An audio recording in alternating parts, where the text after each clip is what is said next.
Hello students, भारतीय tutorial में आपका हार्दिक स्वागत है। पिछले वीडियो में आप लोगों को दो बिंदुओं के बीच की दूरी के बारे में बताया गया था, उसको आप लोग शायद लगा लेते होंगे। और दो बिंदुओं के बीच की दूरी और अंतर विभाजन, बाह्य विभाजन तथा मध्य बिंदु, दो बिंदुओं के मध्य बिंदु के निर्देशांक ये सब आप पढ़ चुके हैं।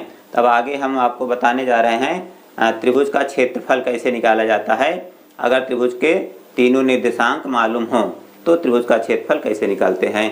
तो उसके लिए एक सूत्र का प्रयोग किया जाता है। त्रिभुज का क्षेत्रफल यदि त्रिभुज के शीर्ष x1 y1 x2 y2 तथा x3 y3 हो तो त्रिभुज का क्षेत्रफल 1/2 कोष्टक में x1 y2 minus y3 plus x2 y3 minus y1 plus x3 into y1 minus y2। ये तो विस्तार रूप में है, एक शार्ट रूप में भी लिखा जा सकता है, लेकिन ये आपको दिक्कत कर सकता है क्योंकि इसको आप समझ नहीं पाएंगे, क्योंकि इसका विस्तार, सिग्मा का विस्तार आप लोग जानते नहीं होंगे, तो सिग्मा का विस्तार परेशान कर सकता है। तो इसी को आप याद रखेंगे। इसको अगर बताया जाए तो समझ में आएगा, लेकिन उसके लिए थोड़ा समय आपको देना पड़ेगा। तो सिग्मा का मतलब योग होता है, तो इसी को बढ़ते क्रम में योग के रूप में लिखा जाता है। नहीं तो हम इसी को विस्तार कर दे रहे हैं, देख लीजिए, फिर यही आएगा सीधा सीधा। जब इसका हम विस्तार करेंगे तो यही आएगा। या अलग से हम समझा दें आपको, जैसे सिग्मा दिया जाए सिग्मा ए कोष्टक में बी प्लस सी, या इसको हम स्क्वायर कर दें तो भी कोई दिक्कत नहीं। अब इसी का हम विस्तार करेंगे तो हो जाएगा ए स्क्वायर कोष्टक में बी प्लस सी। ये पहला पद तो वही उतरेगा। अब ये आगे क्रम से साइक्लिक ऑर्डर में चक्री क्रम में बढ़ेगा, तो ए के बाद क्या आता है, प्लस बी रहेगा, बी स्क्वायर, बी प्लस सी के बाद यहाँ आएगा सी प्लस ए, फिर बी स्क्वायर के बाद क्या आएगा, सी स्क्वायर प्लस में, फिर ए, सी प्लस ए के बाद आएगा क्या, ए प्लस बी, साइक्लिक ऑर्डर। बस इसका विस्तार हो गया। इसी टाइप से इसका भी विस्तार होता है। साइक्लिक ऑर्डर क्या होता है, जैसे ये वृत्तीय क्रम में है, वृत्त में यहाँ हम लिख दें ए और यहाँ लिख दें बी और यहाँ सी, तो हमेशा ए के बाद बी आएगा, बी के बाद सी आएगा, सी के बाद ए आएगा, ना कि ए के बाद सी आएगा, तो उल्टा हो जाएगा। तो इसी क्रम में इसका भी विस्तार किया जा सकता है। अब तो समझ में आ गया होगा। चलिए आगे। तो आप लोगों को ये सूत्र याद रखना है, सूत्र के हिसाब से सारी सवालें हल होंगी। सूत्र बढ़िया से याद रखिए जिससे परीक्षा तक याद हो जाए। और ज़्यादा से ज़्यादा आप लोग अभ्यास करेंगे तभी याद रहेगा। जब तक अभ्यास नहीं करेंगे तो कितना भी बढ़िया पढ़ाया जाए आप लोग भूल जाएंगे, बहुत जल्दी भूल जाएंगे। इसलिए ज़्यादा से ज़्यादा सवालों को अभ्यास करना होगा। देखिए उदाहरण 2 हम बता रहे हैं। बिंदुओं ए 5 2 बी 4 7 और सी 7-4 से बनने वाले त्रिभुज ए बी सी का क्षेत्रफल ज्ञात कीजिए। तो क्षेत्रफल ज्ञात करने के लिए आपको यहाँ एक त्रिभुज का नमूना बना लेना चाहिए जिससे मान रखने में आसानी हो। तो ये ए है और ये बी और ये सी। तो ए का निर्देशांक है 5 2, बी का निर्देशांक है 4 7 और सी का दिया गया है 7-4। तो अब इसका मान रखेंगे कहाँ, सूत्र में।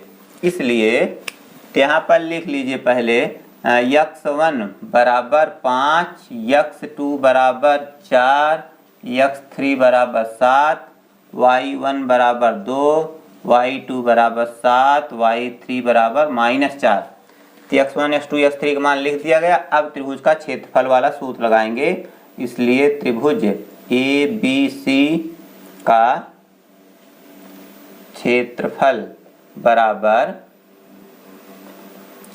1/2 कोष्टक में x1 y2 minus y3 plus x2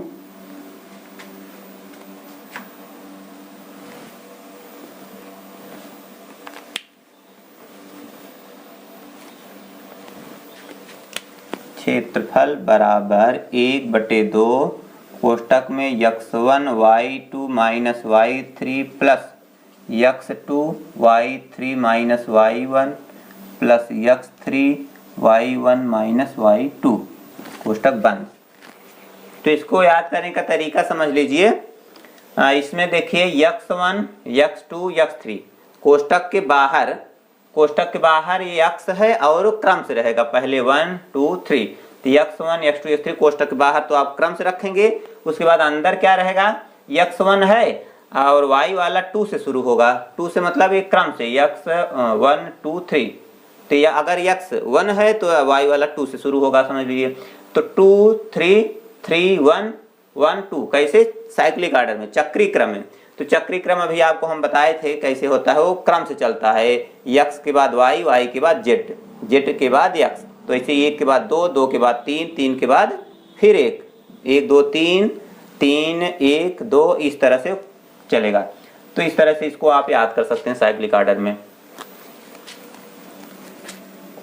1/2 x1 का मान यहाँ 5 है, y2 का मान 7 माइनस प्लस 4 प्लस x2 का मान 4 कोष्टक में y3 -4 -2 प्लस x3 का मान 7 y1 2 -7 कोष्टक बंद है। 1/2 एक रहेगा 5 गुणे 7 4 11 प्लस 4 -4 2 6 प्लस 7 -5। अब गुणा करेंगे तो 1/2 11 5 55 -6 चौक 24 -7 5 35। 1/2 इसमें देखिए माइनस माइनस जुड़ जाएगा, 55 -5 4 9 3 2 5। तो 1/2 9 में से 5 घटेगा 4 और आएगा माइनस में, इसको काटेंगे तो 1 के 2 दूना 4, तो बचा क्या -2। तो ये ध्यान दीजिएगा, अगर त्रिभुज का क्षेत्रफल ऋणात्मक में आता है तो भी उसका क्षेत्रफल धनात्मक माना जाएगा, तो ऋण चिन्ह इसमें अग्राह्य होता है, मतलब क्षेत्रफल ऋणात्मक संभव नहीं है, इसलिए ऋण छोड़ देंगे। बराबर 2 वर्ग मात्रक, क्यों, क्योंकि ऋण चिन्ह अग्राह्य है, ऋण चिन्ह अग्राह्य है, तो इसका क्षेत्रफल कितना है, 2 वर्ग मात्रक। तो इस तरह से आपको त्रिभुज का क्षेत्रफल निकालना है। देखिए उदाहरण नंबर 1 है, त्रिभुज ABC में A 3A 0 B 0 3B C A 2B हो तो त्रिभुज का क्षेत्रफल होगा। तो आप लोगों को उल्टा लग रहा होगा, 2 पहले 1 बाद में, तो ये तो यही तरीका है पढ़ाने का, क्योंकि सरलता से कठिनता की ओर बढ़ते समय आपको आसानी होती है समझने में, और कठिनता से सरलता की ओर परेशानी होगी समझने में। तो दूसरी सवाल थोड़ा सरल थी, पहली कुछ कठिन थी, इसलिए हमने पहले दूसरी बता करके तब पहले बता रहे हैं, और ये भी सवाल इम्पोर्टेंट है इसलिए बताना जरूरी समझ रहे थे। तो देखिए इसका क्षेत्रफल निकालने के लिए पहले आपको इसमें लिख लेना चाहिए x1 x2 क्या है। तो x1 यहाँ है 3a x2 0 x3 a और y1 0 y2 बराबर 3b y3 बराबर 2b है। तो अब इसका क्षेत्रफल निकालेंगे, इसलिए त्रिभुज का क्षेत्रफल बराबर 1/2 कोष्टक में x1 y2 minus y3 plus x2 y3 minus y1 plus x3 y1 minus y2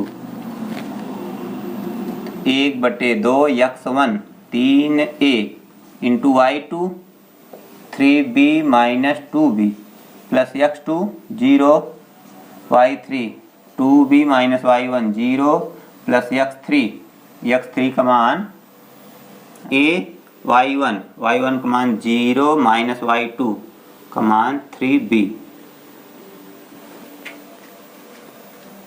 अब इसको आगे हल करेंगे तो हो जाएगा 3a इंटू 3b में 2b घटेगा, एक b बचेगा मतलब b प्लस 0 गुणा इसमें करेंगे 0 प्लस a का गुणा 0 में 0 माइनस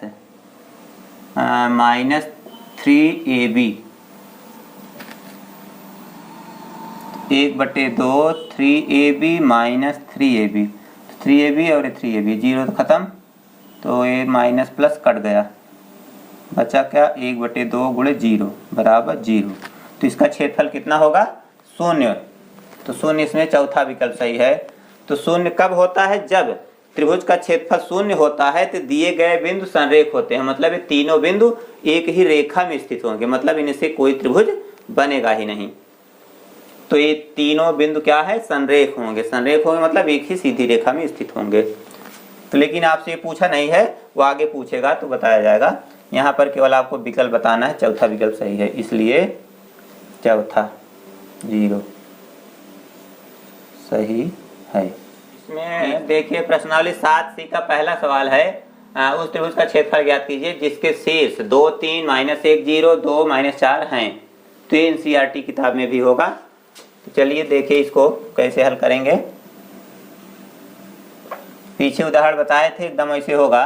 पहले हम लिख लेंगे x1 बराबर 2, x2 बराबर -1, x3 बराबर 2, y1 बराबर 3, y2 बराबर 0, y3 बराबर -4।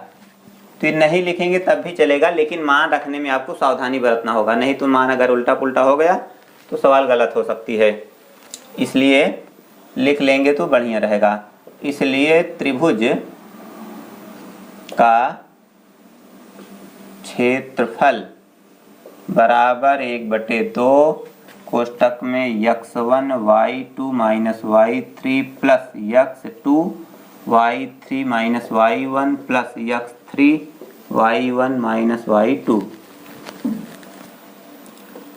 1/2 x1 का मान 2 कोष्टक में y2 का मान यहाँ 0 minus y3 minus plus 4 plus x2 का मान -1, तो -1 y3 का मान -4 माइनस y1 3 प्लस x3 का मान 2 y1 3 -0 मान रख दिया गया।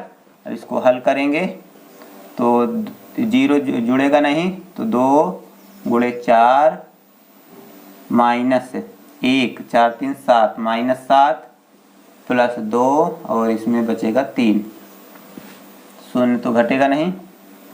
1/2 4 दूनी 8 माइनस प्लस 7 के 7 प्लस 3 दूनी 6, पूरा जोड़ लेंगे 8 7 15 6 21 21/2 21/2 मतलब इसका आधा कर देंगे, नहीं तो ऐसे रहने देंगे, कोई दिक्कत नहीं। तो 2 के इसमें भाग देंगे, 2 1 के 2 2 5 10 न वर्ग मात्रक, इसका उत्तर होगा।